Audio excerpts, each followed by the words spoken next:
Hello students, today we are going to see Civil Disobedience written by Henry David Thoreau.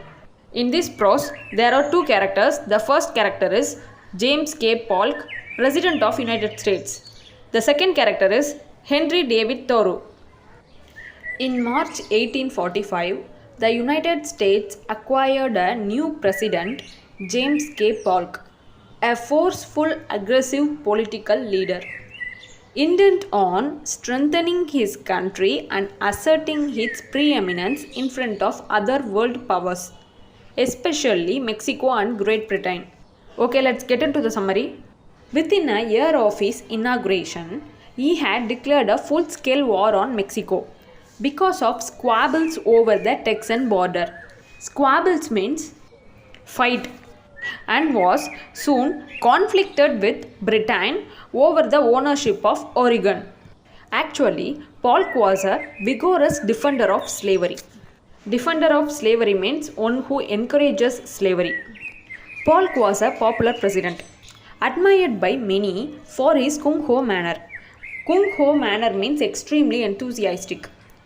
But a sizable minority of the citizenry disliked him intensely, especially a writer from Massachusetts called Henry David Thoreau.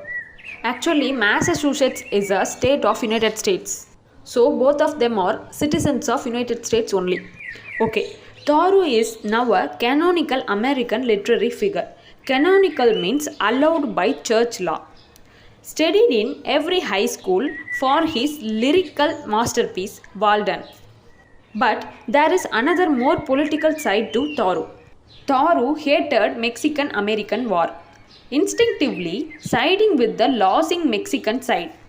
Thoreau saw it as an American imperialism and wrong. Imperialism means a rich country which take control over a weak country. Thoreau's anger against his president found its impassioned expression in an essay he published in 1849. Now known as Civil Disobedience. At the heart of the essay is the question of what an honest citizen should do about a president if he or she wholeheartedly opposes. Thoreau suggested that true patriots were not those who blindly followed their administration. They were those who followed their own conscience and in particular the principles of reason. Thoreau wished to redistribute prestige away from blinkered obedience towards independent thought. Thoreau's opposition against government is totally a non-violence method. Like, Thoreau showed his opposition through not paying his taxes for the government. The consequences after the non-payment of taxes was really very rude. In July 1846, Thoreau walked into Concord, Massachusetts to get his shoes repaired, and in that time he was arrested and thrown into the town's jail. Actually, Thoreau saw nothing undignified about spending some time behind bars. As he wrote, under a government which imprisons any unjustly, the true place for a just man is a prison. All machines have their friction, Thoreau admitted, but when injustice is too great, you should let your life be a counter friction to stop the machine.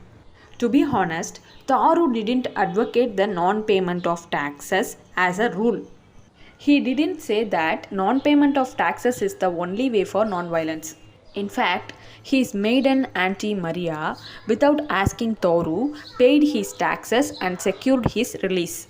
What Thoreau said is, non-payment was just one example of the many non-violent ways that a democratically elected government could and must be resisted when its action veer into aggression and unreason. Thoreau states that an election may authenticate who the president might be, but it doesn't mean that everything that president does is right, or that one should simply do nothing until the next election. As well as Thoreau sarcastically wrote, there are thousands who are in opinion opposed to slavery and to the war, who yet in effect do nothing to put an end to them. who esteeming themselves children of Washington and Franklin, sit down with their hands in their pockets and say that they know not what to do and do nothing. Thoreau also adds a question: what is the price of an honest man and patriot today? And he also adds a question: how does it become a man to behave towards this American government today? And he replied the answer that I answer that he cannot without disgrace be associated with it. Thoreau argued that the citizen must never just resign his conscience to the legislation and put himself at the service of some unscrupulous man in power. Unscrupulous means being dishonest. Thoreau mocked that most legislators, politicians, lawyers, ministers, and office holders are as likely to serve the devil without intending it as God. Okay, finally, what Thoreau's main point is one should serve only for his own mind and conscience, not for the unscrupulous government. Students, I have given you some important words and points on display. This would be very useful for you to increase the pages while you write an essay on civil disobedience. Make use of it. I'll be back soon with a new lesson. Till then, you guys take care and see you soon.